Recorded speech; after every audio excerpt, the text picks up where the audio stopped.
Karen Holton TV presents the Quantum Guide Show, featuring ordinary people sharing their extraordinary gifts within our social reality.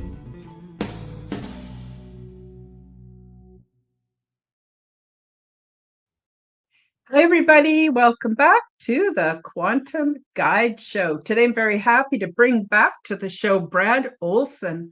Brad Olsen is a captivating speaker and author of 11 books, including 4 in his esoteric series: Modern Esoteric, Future Esoteric, Beyond Esoteric, and the newly released Secrets of Antarctica. Brad is an award-winning author, book publisher, and acclaimed conference speaker. His keynote presentations and moderating panels have enlightened audiences at Contact in the Desert, Journey to Truth, Alien Event, Conscious Life Expo, and the Star Knowledge Conference.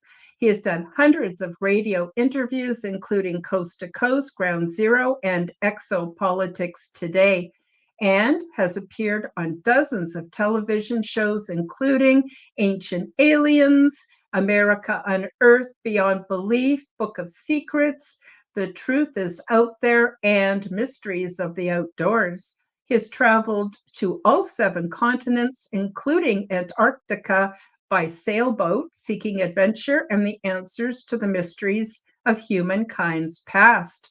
Brad Olsen's esoteric writing continues to reach a wide audience while he continues breaking ground in alternative journalism, public speaking, illustration, and photography. Today, we expose the black goo and discover how this is related to Antarctica. And I'm just going to let the audience know there is a bit of a trigger warning, as some of the content is a bit disturbing. All of the links are below in the description. Thank you for subscribing. Please do leave me a comment and smash that like button. And I'm very happy to announce that YouTube channel memberships are now available, so you can receive my perks and also help to support my channel. Without further ado, let's bring on Brad. Brad, how you doing today? Oh, hey, Karen, I'm doing great. Thanks for having me back on the Quantum Guides show. Oh, my pleasure. Oh my gosh.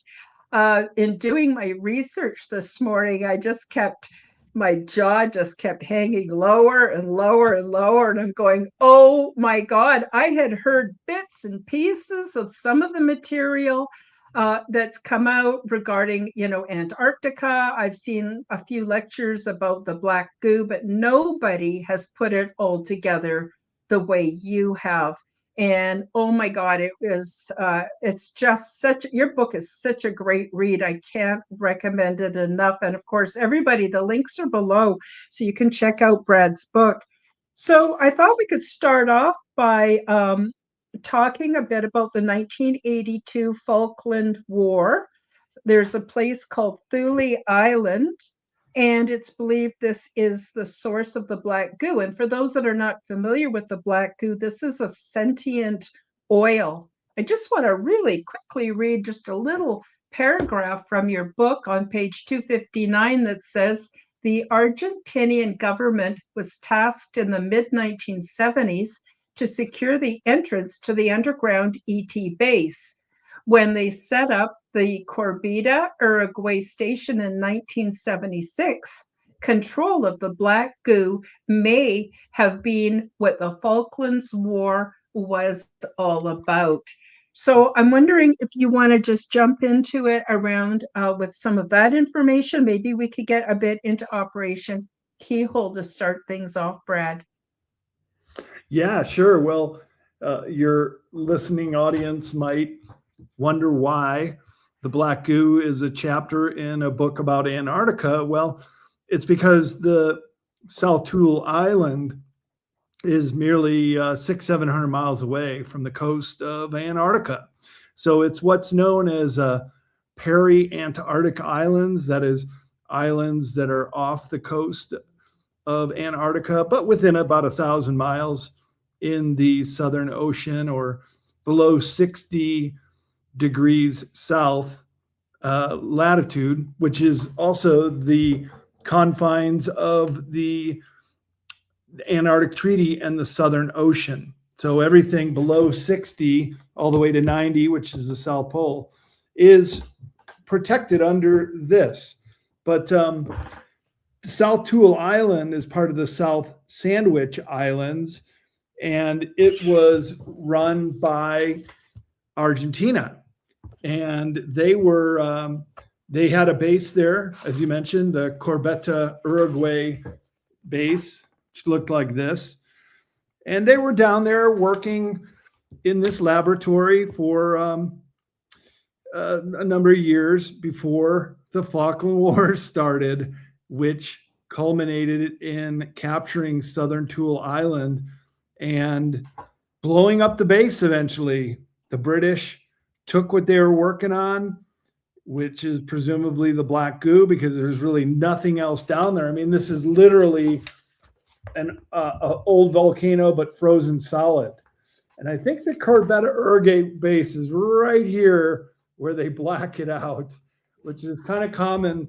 When I was doing the research in Secrets of Antarctica, there would be places that they just said, nope, you ain't looking here. And in fact, some of them are just these big white squares they'll put over a place, or the gray screen. So there are places that are still being hidden. And one of them is what happened on South Tool Island. Mm-hmm. Mm-hmm. So under the heading of Operation Keyhole, your book says that there was, or there may have been, I guess, I don't know how you want me to word it, an ET underground base, and that was the source of the black goo. Can you speak a bit to that? Yeah, so well, first I listened to some interviews with Harold Kotzvela and David Griffin on the Bases UK channel and conference with Miles Johnston. And all three of those gentlemen have spoken extensively on the black goo and what the Falkland Wars was all about. So I'm really taking a page out of their playbook, including an interview that I reprinted in the book with Miles Johnston, asking what it was all about and some of the eyewitnesses of the Falkland Wars, including when they went down there to the southernmost base. And in the book, I have this map that came from Wikipedia that shows that the British forces split into two, and one of them went down to South Georgia and the South Sandwich Islands, while the other group went to the very publicized war in the Falkland Islands. Now, in Argentina, especially southern Argentina, don't walk into a bar and say, oh, where's the Falkland Islands? Those are feuding words, and they get very upset because they still feel they own them. In fact, I just saw a recent news article that they are considering going there and taking them back again. They call them Isle Malvidas, and there are memorials down in Ushuaia, Argentina, where I caught the boat to go to Antarctica, kind of like our Vietnam Memorial, with names of all the deceased sailors. It was mainly sailors in the ship called Belgrano that was sunk during the Falkland Wars, and just these young conscripts went down to their watery grave. It's really sad. It's still certainly an open sore with Argentina and the UK government, and it's still not rectified, even though most people that live on the Falkland Islands are British UK stock, and they have voted on several referendums to stay a British protectorate. But that's not good enough for the Argentinians, who do wish to take them back, and maybe as well as the South Sandwich Islands as well, including South Tool Island. We'll just have to wait and see what happens. Wow. So when I was going through your book, I made a few notes. So apparently there was an ET underground base Apparently, that was the source, excuse me, of the black goo. It stays completely inert while it's frozen, but as soon as you move it to where it's warmer, it becomes activated. And in 1982, it was taken off of Tool Island and taken to the UK. And they decided it was definitely of ET origin. 10 scientists died of diseases while investigating the black goo, and 12 scientists actually committed suicide. So obviously, they found out something very disturbing. Apparently, the black goo then escaped into the sewer system and eventually made its way into the water system. And today it's being weaponized. Wow, I know that's a lot, Brad, for me to throw out there, but I kind of wanted the audience to get a little bit of a big picture on the whole thing. So, can you address some of this and enlighten us as to? Wow, I mean, it sounds like a horror movie. It really does, and yet seems that it is a real thing. Well, sometimes truth is stranger than fiction, but I agree. Yeah, it does sound like a sci-fi movie, and yeah, quite frankly, it should probably be made into one based on a true story. Well, there was a magazine article in Nexus magazine that I quoted from extensively that also gave a bunch of information about the black goo. And the name of the article was co-evolution. I'm flipping to it right now. Co-evolution and interplanetary adventure by an author named Alec Newald. And I'll just write to you here what he said in the article. The Argentinian government was tasked in the mid-1970s to secure the entrance to the underground ET base when they set up the Corbeta, Uruguay station in 1976. Control of the black goo may have been what the Falkland Wars was all about. And that's also what Miles Johnston, David Griffin, and Harold Kotzvela say too, that there was never, I remember it, I was a kid when it was happening, but everybody's saying, well, why are they doing this? What is the Falklands good for? There's 101 sheep to people down there. So why are they committing this huge invasion force and military fleet to go capture it? But now we know why. So the article continues, when we set up one of our bases at Southern Tool, there was good reason for this. Not only was it isolated, which suited our work, but it was also infected beneath its surface, what I call a black plague. It is like a concentration of negative energy.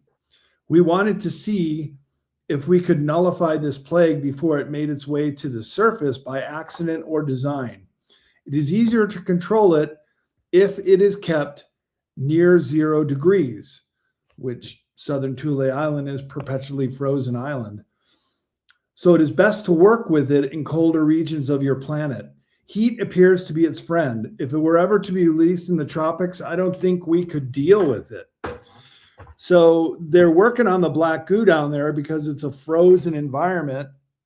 But the Miles Johnston and David Griffin, their whistleblower friends, said as soon as the British captured it and they put it in these special bins, that it was it started to come to life as they got closer to the equator. And come to life, what I mean by that is if you were to put your finger over a barrel of it, it'll start rising up to join you. It wants to become part of you. And so, yeah, there's so many movies out there too that have the black goo in it or are very similar to the way it is, like the movie The Blob. Remember that in the 1950s? And then they did a remake of it. But so many different movies have the black goo in it as well. And this is what, life imitates art. Yeah, for sure, for sure. So So it's thought that this is of ET origin. So the ET base that was found under the ground there, what happened to the ETs? Do you know anything about them, where they came from, what their purpose was, and what was their idea or use of the black goo? What did they want to use it for? Do you have any thoughts on Sure. that? Well, this is continuing Alec Newald.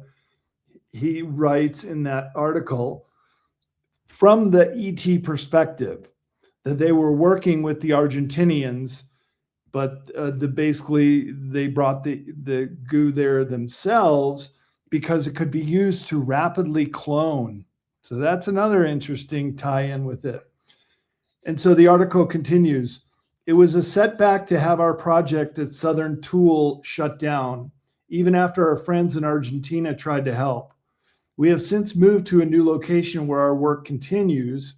It is not over yet. Perhaps one day you will know this, but never forget that we are not friends with the Stars and Stripes. It's not only the US, but the UK. If someone tells you that your ET brothers are coming to hold your hands, that those that come to visit are with the Stars and Stripes, let it be said there is danger in the air, for this could never happen. And so the narrative of the black goo being brought here, even though it's very dangerous and very infectious, it was brought here at a time 73,000 years ago when an event took place on Earth called the Toba eruption.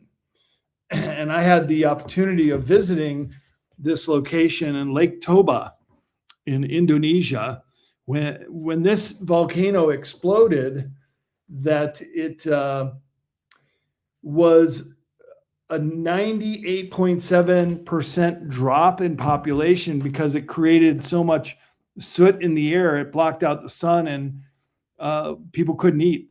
So there were so few humans on the planet in the decades or century following the Toba eruption that benevolent ETs brought the black goo here, stored it in South Tool Island in a cave, and it was to be used in the event there was a hostile takeover of Earth of another species that wanted to be the dominant species on the surface.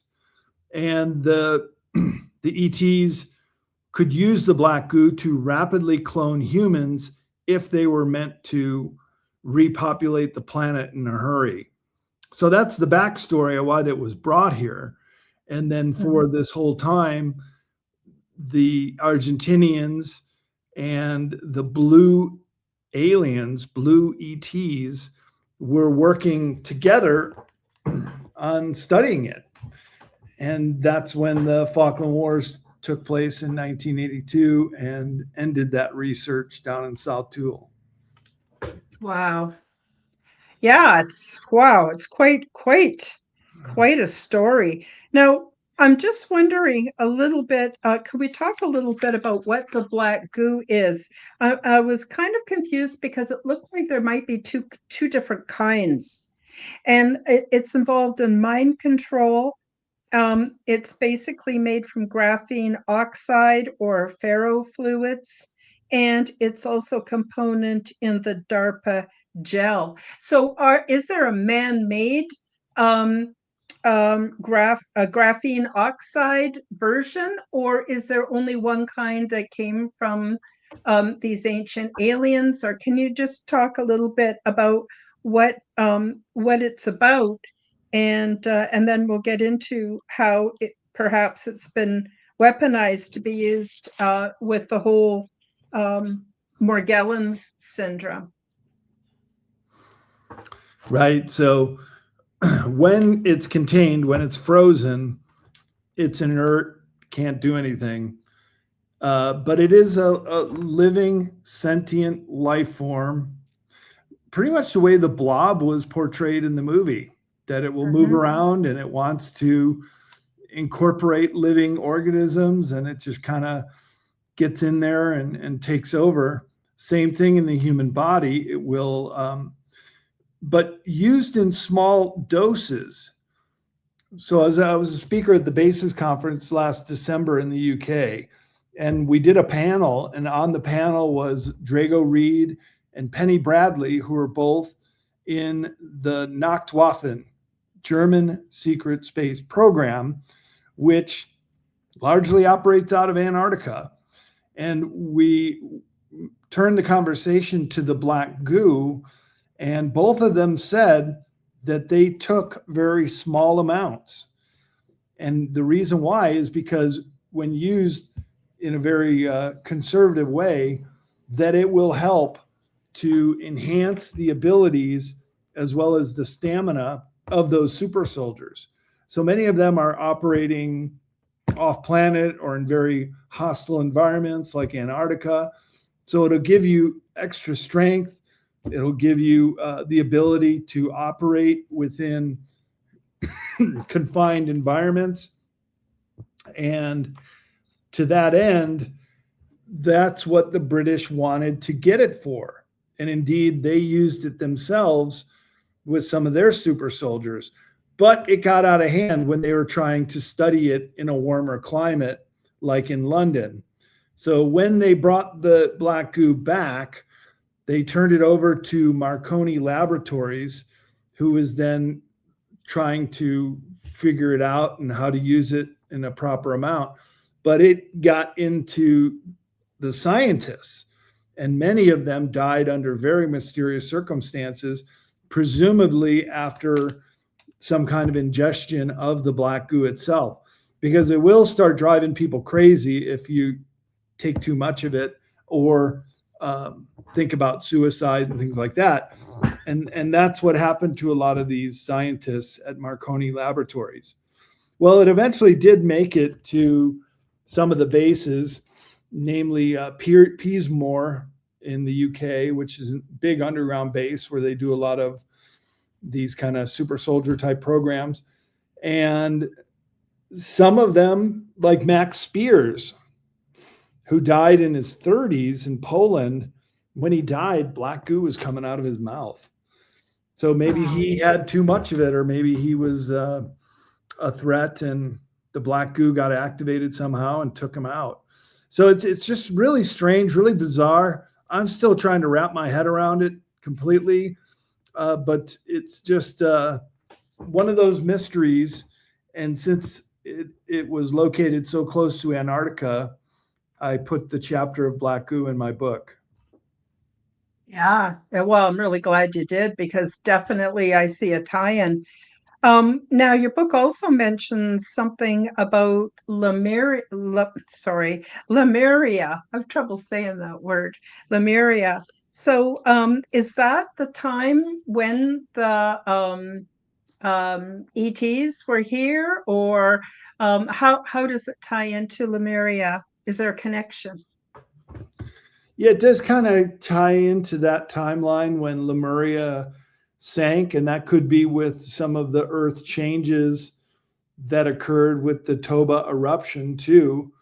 Because when there's a pole shift scenario, many volcanoes are erupting, earthquakes. I mean, off the scale earthquakes, bigger than anything on modern record. Of course, triggering tidal waves, and so the displacement of water washing up into areas and weighting down certain low-lying areas with water weight could press up another continent. So the things is kind of like a domino effect. And so when Lemuria went down, that was a period when there was also great loss of life. So that 98% of drop in humanity could well likely been part of that scenario when Lemuria collapsed. And keep in mind, Indonesia is in Sumatra is in Indonesia, which is in the Pacific region, where Lemuria was said to be. And when that continent collapsed, so did the human population. So there are correlations there that this could have been one and the same with the Toba eruption. Mm-hmm. Yeah, very interesting. Sorry, I don't know if you heard that. My phone, I have it muted, And then I just got one of those Amber alerts, which doesn't listen to it being muted, and my phone went off. I'm sorry about that.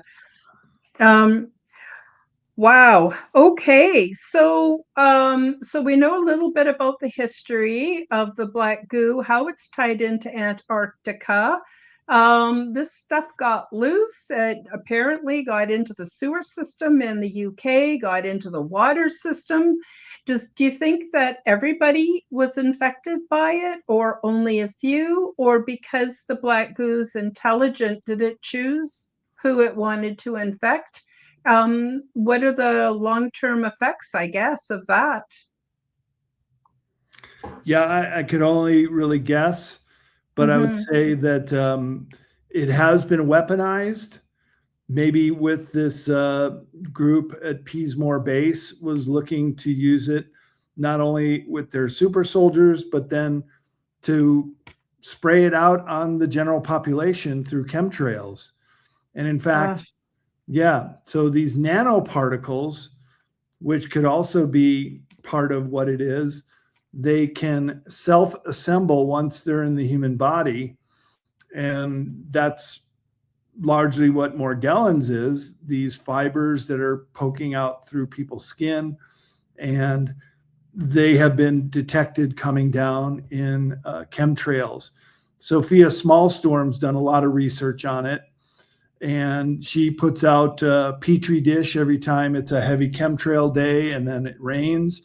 And she's finding all kind of fibers and nanoparticles and all these very weird things that should not be in the rainwater, but are showing up, and they're infecting people. So I think we could probably make the argument that everyone has been infected with this stuff, including animals are showing Morgellons symptoms in some pets and farm animals. So it's getting in there. It's getting into the general population, but no one talks about it. In my book, Beyond Esoteric, I have a whole chapter about Morgellons and these nanobots. And basically, if you went to a doctor and showed them your skin condition, they call it parasitosis dimensional parasitosis. So they think you're crazy. They think you're dreaming up parasites under your skin, even though you could show them and it would clearly be something that shouldn't be there. I did a lot of research on that about 3 or 4 years ago. There was quite a bit available still on social media, and it showed microscopic images and all these tiny, tiny little components and self-assembling, nanoparticulates and everything. I also have done a lot of research about Morgellons, because I'm always interested in the different kinds of implants, and I consider the Morgellons also definitely an implant situation. It's technology, it's got an RF frequency, and it's in everything and everybody. During well, I'll be careful how I say this, but 3 or 4 years ago, when they were doing different medical procedures and stuff, it seemed that this stuff is so prevalent in our environment. It didn't matter whether you took the procedures or not. We all have it. And I also noticed that everybody really is not the way they used to be. We're tired. We get sick all the time. We have problems with depression and stuff. It isn't just me, it's everybody that I talk to seems to be carrying a very, very heavy, heavy load. And so I wondered what your thoughts are on this, Brad. Do you think that it's everywhere and in everything? And we really, I don't know, there might be some treatments. I don't know of any really offhand. Well, there's claims of medical treatments, but then if you eradicate it, I'm assuming it would just come back again because it's so prevalent in our environment. And I wondered if you could share your thoughts on that, Brad. Yeah, well, of course, the jury's still out on exactly why they want to infect everybody. But look, didn't they pull a scamdemic on us? Didn't they try to get everybody with this thing? So there are reasons to believe that there is an anti-human depopulation agenda at hand, and we can see it playing out in so many different ways. This just being one of the other modalities that they're trying to do to try to make this happen. Yeah, as the mention there says, now they're bioengineering ticks to give people Lyme disease or this other new allergic to red meat. Alpha-gal. Yep, that's right.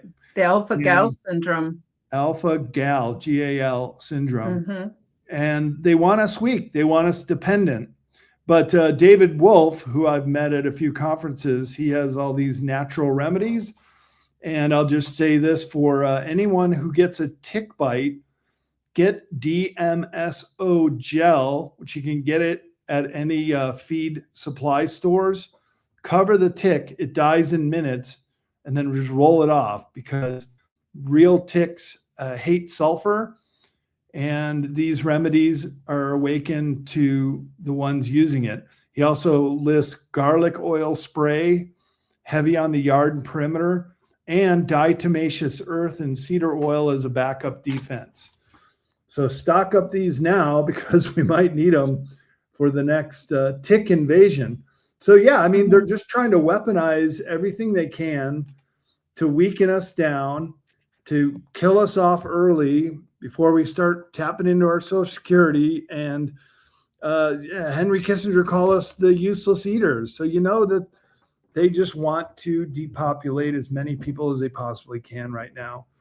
And so I think the black goo, through Morgellons and the ferrofluids and even the graphene oxide, which is also in the injectable, also takes a very characteristic appearance of black goo. They are black, they are fibrous, and they do self-assemble in the body. So it's weird science meets a brave new world meets 1984, because Big Brother is trying to exterminate us. Yep, I've been aware of that for a long time. There wasn't so many of us, like 10 years ago, that were doing research and talking about this stuff. But boy, it's become really commonplace now. And the other thing too is we only more recently had the rollout of 5G. Now they're talking about 6G. And Brad, is there a relationship between this graphene oxide and these incredibly, I think they're short wavelengths from 5G and 6G? Can you speak to that? Yeah, I was just on an interview yesterday with David Nino Rodriguez and Marina Jacobi, and we were talking about frequency weapons, and that's what 5G is. And now Marina was saying that the 6G will be able to even affect people who didn't get this thing. So they're going for all of us. They have different ways of doing it. Sometimes there's a workaround. There's ways to protect yourself. But other people like Dr. Rashi Bator, a few years ago, he went on CNN to talk about the dangers of the injectables. And he died a few days later. Before he died, he said, they poisoned me when I went to CNN. And I was on Nino Rodriguez's show right around that time. And what he was saying that was so dangerous, why I felt they needed to take him out, is he said that there was, his words, a payload of a certain kind of very toxic ingredient that can be triggered when you turn on a certain frequency in the 5G. Yeah. And they can make it look like an illness, that everybody's getting sick, everybody's getting a respiratory illness. Yeah. But in reality, it's just this payload being released. They did something really gross with the pagers in the Middle East a few years ago. Well, this is a much more subtle system, but it reminds me of that. And I've gotten to the point with research and things that I've done, just where I wouldn't put anything past the powers that be to get what they want. I'm wondering if I could just quickly read a little excerpt from your book, Brad, about the nature of the black goo. It says, let me see, this is on page 265 for those of you who have books. It says the core of graphite is entirely made up of graphene, a singular layer of carbon atoms arranged in hexagonal patterns. The black goo is an AI substance which can be used to rapidly clone any life form. It was brought to Earth by a benevolent ET group shortly after the Sumatran Toba volcanic explosion some 74,000 years ago, which you mentioned. And in the event of a hostile takeover by another ET species, humans could be brought back quickly. So I know we already talked about some of that, but I'm wondering if you have anything else you want to add to that little bit that I just read. Well, just that the black goo has become a key property of Morgellons syndrome, and it has also been synthesized into graphene oxide and the ferrofluids through DARPA. And Bobby Kennedy just came out and said recently that the chemtrail campaign in this country was being headed up by DARPA, the same ones who are building robots to police us in the future, and this very dark future they have in mind for us. This poisonous substance is the main ingredient in the DARPA hydrogels. That is the graphene oxide chips that connect with smart devices, the cloud, and AI. Its main objective is to control your mind. So here you go. It's all out on the table. You can read the patents and other information about graphene oxide, 5G, what DARPA is creating. It's online, it's available, but they don't make it too easy to find, nor do the mainstream media ever talk about it either, because they pretty much want us to die ignorant, I think is the best way to put it. I agree. And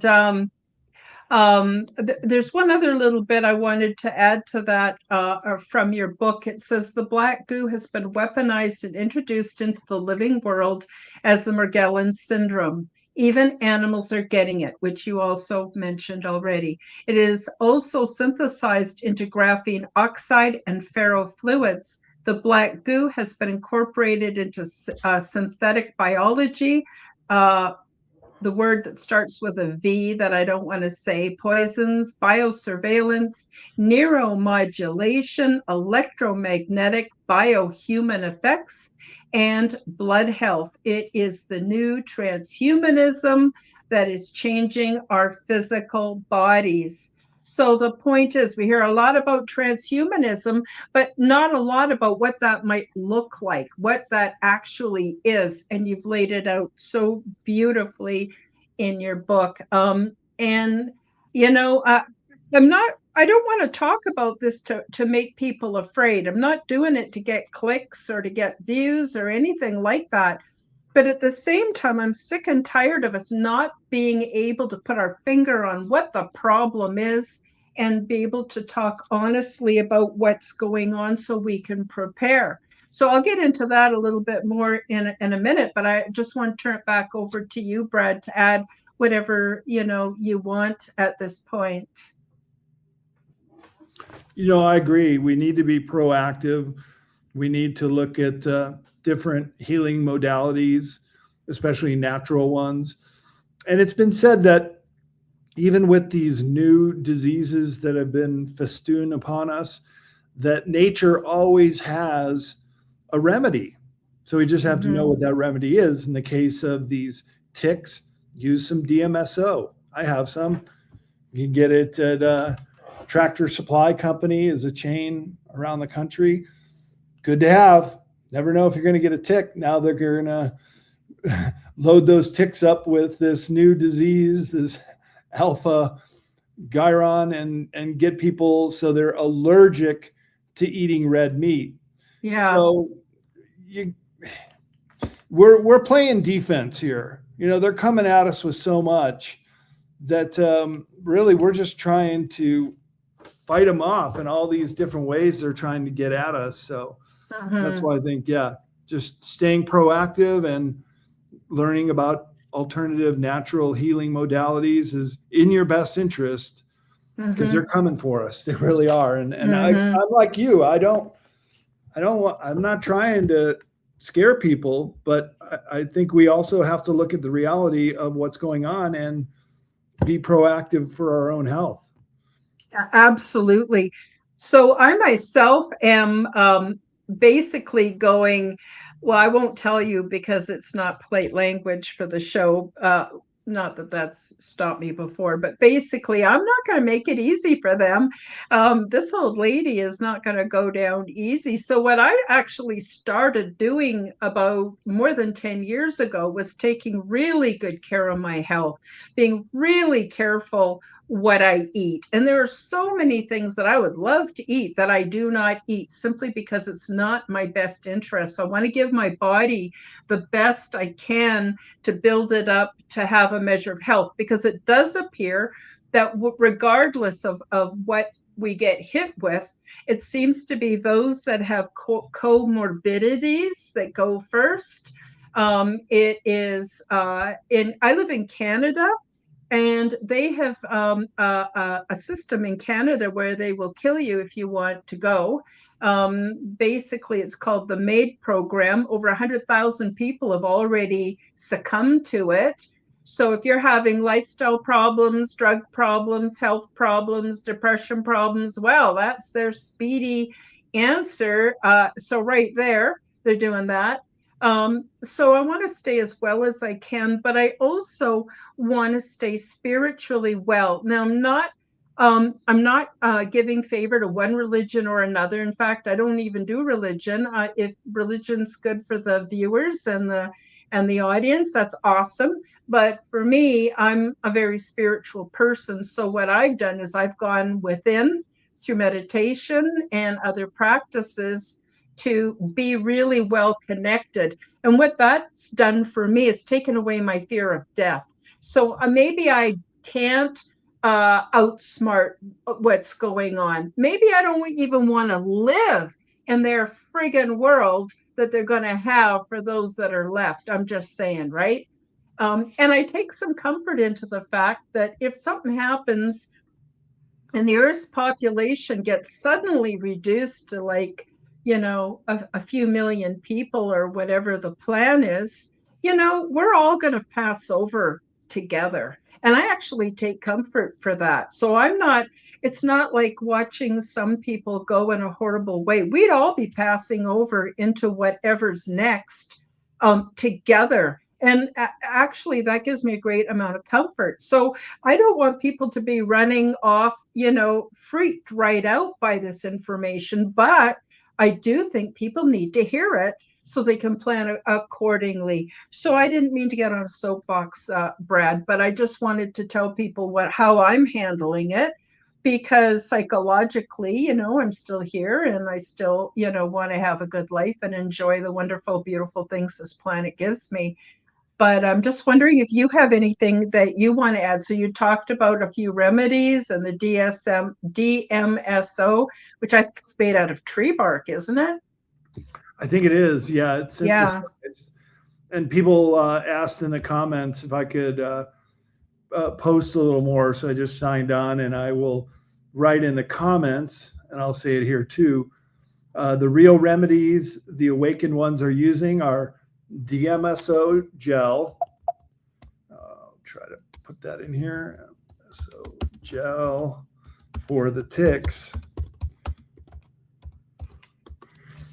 Let's see, is this going to work? Yeah, okay, it did. And then garlic oil spray, heavy on yard and perimeter. So if you want to keep them off your property, garlic oil spray, and diatomaceous earth and cedar oil as a backup defense. I take diatomaceous earth, put a little in my coffee every morning. It's really amazing stuff, but you can also use it to keep insects out of your house or garage. Just sprinkle a little line of it. And this one also says, put a little cedar oil on the diatomaceous earth, and that'll keep these insects from coming into your live space. Awesome. Awesome. So let's see. I guess I read the little excerpts I wanted to do. Yeah, I don't know. I really want people to buy your book, Brad, because it's got so much incredible information. We have a few minutes left. Do you want to just get into any other part of your book or more about, the black goo in Antarctica or anything you want? I want to give you a few minutes to talk to the audience and share your message. Oh, thanks. Yeah, well, the book just released in January, and it's already in its second printing, so it's doing real well. You can get copies at cccpublishing.com. That is the name you see on the screen there on the chats. And that's the way to get a signed copy, through CCC Publishing, or meet me at one of my conferences. My conferences will be listed at bradolsen.com, the way my name is spelled. And I'm leaving tomorrow morning for a conference in Sedona, Arizona this weekend called Rise of the Guardians. Then I got to rush back up here and catch a flight to Germany, where I'll be speaking at the Ultimate UFO Conference near Frankfurt, Germany. And part of my book and this talk I'm giving is about the German U-boats going under the ice in Antarctica. And in fact, I have maps and diving instructions from the German Navy that were captured by the Soviets at the end of the war that show in very, very clear and no uncertain terms the route that they would dive to go well deep into the Antarctica continent. Because if you looked at Antarctica without the ice, there are very deep fjords that intersect the whole continent. So if you know where you're going in a U-boat submarine, you could go well deep into the internal portions of Antarctica. And in the written diving instructions, that will get you to Agartha. So the Germans in the 1940s knew about a place called Agartha that they were even putting on the maps in their diving instructions to instruct the captains to guide their U-boats there. And they built their underground cities and underground bases under the ice in Antarctica. So they were pretty much impervious to Admiral Byrd and Operation High Jump, which was, as he said, military in nature to try to dislodge the Germans. So I'm giving this talk in a week in Germany. It'll be interesting to see how well it's received. But I'm neutral in all this. I'm just presenting the information. Don't shoot the messenger, because in many ways, I'm in absolute awe of how advanced the Germans got with their technology at the end of the year. And of course, I have a lot of information about their crafts, and would also be, this book for the general public, and then all three of the esoteric guides. This is what gets me invited to speak at a lot of conferences, because I started this series about 14 years ago, and it got me on Coast to Coast and a lot of radio shows. I was just on Coast to Coast about a week ago, And I'm speaking at Contact in the Desert at the end of this month too, giving the same talk about the German U-boats under the ice. So it's a really fascinating subject. It's breaking news as far as this information is just coming to the Western world. And I had the great opportunity of working with someone who had this information they could share with me, which I put into the book. So really just, this is what I do. And then I'm also going to Bosnia in June for the Bosnian Pyramid Conference. And we're talking about worldwide pyramids and the power of pyramids and going into the underground chambers at the pyramids. It's really going to be a jam-packed summer that I have already. Wow, it sure sounds like it. I got another question. It's a little bit off topic, but not really. And that is, we don't really know who's in charge of this world, but I do see competing powers. There's China, there's Russia, there's the United States, there's the Middle East. Does the does Antarctica fit into that as far as the German bases and things going on there? Are they a significant threat to the other world powers? Are they part of the same club? What's your take on that, Brad? Well, the bigger picture is it has a lot to do with the Antarctica Treaty, which was fully ratified in 1959. Mm-hmm. And a lot of that had to do with the confrontation with Admiral Byrd, also the Russians trying to make their way into this inner ice area and being met with submersibles and being turned back. So the Germans seem to have a special permission or to set up their operations down there, which they did. And for all intents and purposes, they're still there. There are multi-generational Germans that still live under the ice in Antarctica. In fact, Stuart Swerdlow's been doing a lot of conversations recently, and he was on with Nino Rodriguez and Dr. Michael Sala, and he says he knows someone, a friend of his, how they could be friends, I don't know, because he lives up here in the US. And this person was down in Antarctica and said, yeah, we were born here. We're multi-generational Germans. We want to tell the world that we're here, but we don't know how they're going to react to learning that there is a Fourth Reich, which started right after World War II. Because keep in mind, there were many metric tons of gold, as well as priceless artifacts, as well as the ownership stock to many corporations that left Germany at the end of the war. And the money man, Martin Bormann, he keeps popping up all over South America. So South America actually has a connection with the Germans in Antarctica too, because they set up these micronations within the countries of Chile, Brazil, and Argentina. And because they have been so successful with business and the monetary, that they pretty much call the shots and control the politicians. And that's why they've been allowed to remain in South America in these micronations, a term coined by John Lear. And I was down there before my trip to Antarctica 7.5 years ago, and we got close to some of them. Can't get into most of them, but they were very much the locations that were talked about as being controlled by Germans.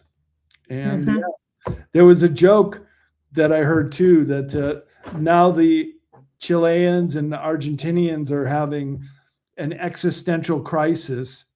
Who are we as Argentinians? Because almost all their Native American people have been eliminated. There's only 1% of Native people there, unlike Bolivia and Peru, where there's all kind of indigenous culture still there, but not in Peru and Bolivia. Actually, they're very tall white people down there. and other Southern European ancestry. So the joke is, well, who are we then? And the answer is, we're Italians who speak Spanish and wish we were as rich as the Germans. And that's still true to this day. And you go to a place like Bariloche or La Mhm. Palma in Argentina, and I've been to Germany many times. It's like you're stepping into Germany when you go to these places. I've heard that. I've heard that. It's very interesting. Wow. Wow, so much information. I know a lot of this was not real good news for everybody. And that's why in the beginning I said trigger alert, because it is kind of disturbing. I mean, this whole idea of finding this black goo and then taking it to the UK, and then all the 10 scientists died of disease, 12 of them committed suicide. This stuff gets into the sewer system, it makes its way into the water system. And then, of course, it's the subject of experiments, and it's being used for the transhumanist agenda. That's a lot for people to swallow in one episode. But I think it's important we speak about these things, as unpleasant as they are, so that people can have a heads up and make some decisions on how they want to live their life. You know, we live our lives quite differently when we think we may have a limited amount of time. And that's why old people like me, tend to think about our lives and do a lot of self-reflection and try to get it right, because we don't know how long we're going to be around. But, we might all be in the same boat where we don't have that long. I mean, how long? Who knows? I don't have a crystal ball to tell people how long, but I see all the earmarks of what's coming. Oh, the other thing is, maybe, Brad, you could talk to this, is the Deagle report that shows the mass depopulation that's in store for humanity in every country in the very, very near future. Do you want to speak a little bit to that, Brad? Yeah, and that's included in my pandemic chapter in the second edition of Beyond Esoteric, which gets into much more detail about the depopulation agenda. So there was this military contractor named Deagle who was who put up these projections about 20-25 years ago about what the world would look at right now, 2025 and beyond. And the statistics that he gives are for about a 60 to 70% reduction in population in both the US, Canada, and many Western European countries. Other countries are unaffected. They either continue their rise in population or stay at kind of zero. But certainly the Western nations are being targeted and being taken down. But since the Deagle report findings were so salacious that they did take down the Deagle report. But not before I grabbed some screen captures and reprinted them in Beyond Esoteric, second edition. Mm-hmm. Wow, good thing. Yeah, I see. There used to be so much information, like even just on YouTube. This is before 2020. There was so much information. We were able to get, all kinds of information about planetary bodies that are not talked about anymore, about Earth disaster cycles, about medical procedures, and on and on and on. And I'll tell you, it was pretty exciting actually to do the research. Nowadays, it's really hard to find good information, reliable information. And of course, thank goodness there's books like yours, Brad. So we're quickly running out of time. Just wonder if you want to add anything else to the audience. Also, everybody, the links are in the description below. So please do pick up copies of Brad's books. You will not be disappointed. They're easy to read and very clear, and yet deep. They go deep. And yeah, you definitely will not be disappointed. So just turn it over to you, Brad, and before we close out the show. Sure. Well, always great to talk to you, Karen. Thanks for having me back on again. And yeah, we should do it again. Find some other chapters, maybe in the esoteric series of books, and we can do a whole show on that. Those books, Sure. they take the big picture, and that cover a lot of ground, a lot of different categories, sections, and chapters, from the UFO, ET enigma, and the secret state formed around it in the book Future Esoteric, to all the traditional esoteric lineages in modern esoteric, and then more of the into the future type chapters in beyond esoteric. So I would recommend those as well. And I bring them to my conferences. I'll have a bunch of them at Contact in the Desert and several of my other conferences. So stop by and say hi, and get a signed copy or several signed copies, and be happy to personalize them to everybody individually.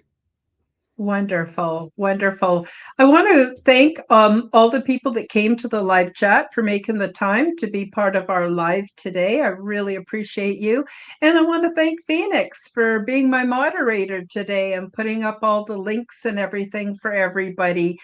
You're awesome, Phoenix. You rock my world. Thank you for being here.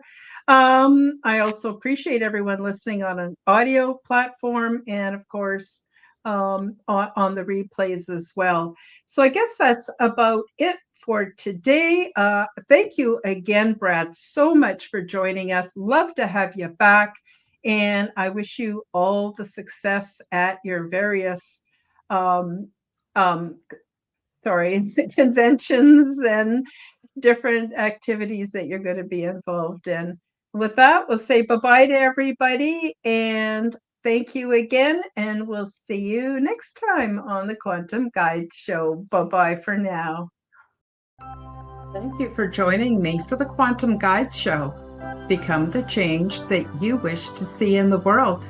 Subscribe to my YouTube and other channels at Karen Holton TV.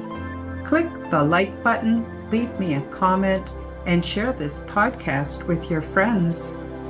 Read about my true life ET contact in my book called Transdimensional: Meet the New Neighbors, which is now available in Amazon bookstores worldwide. Check out my website at www.KarenHoltonHealthCoach.com to see my free resources and amazing products and services. All the links will be in the description below. As part of the Forbidden Knowledge Network, you will find the Quantum Guide Show with Karen Holton, and also the Aliens and Angels podcast on all audio platforms. Until next time, keep up the good work.